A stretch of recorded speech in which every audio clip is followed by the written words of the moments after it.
جمال الوجود بذكر الإله وتصفو الحياة بنور هداه جمال الوجود. Puji syukur kepada Allah, salawat dan salam kepada Rasulullah.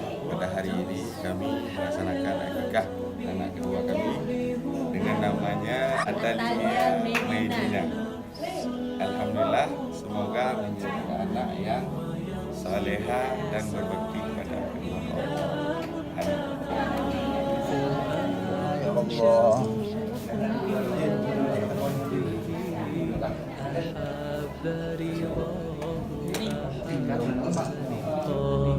يظل يجيء إلى ربوة قرار ويسمو وذا مرتغى فلا لهو يثنيه عن سيره ولا جمع مال تغى الشهوى إذا ما ينادي منادي الفلاح تراه لذاك يحث خطاه تراه لذاك يحث خطاه جمال الوجود بذكر الإله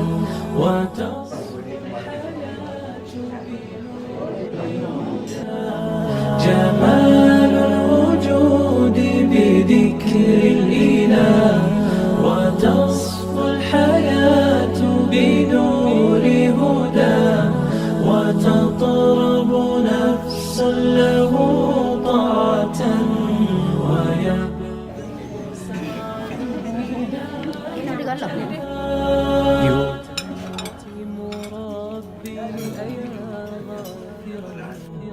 رجوتك عفوا ولا لي سوى ودمع يسيل على مصحف به يسير الله صوف من أتى فتلك سجايا لقلب سليم إلى الله دوما تدور رحاه فيا سعد من كان ذا همة إلى جنة في أعالي سماء إلى جنة في أعالي سماء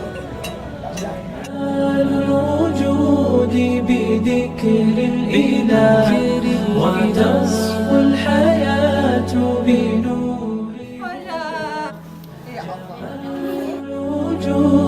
Anakku, kelak ibumu yang akan membutuhkan uluran tanganmu, pelukan lembutmu, perhatian dan kehadiranmu, nak. Ibu bahagia melihatmu lahir dengan selamat dan tumbuh dengan sehat. Nak, kelak jangan kau tinggalkan ibumu sendiri di panti lansia. Ibumu akan sangat kesepian tanpamu, nak.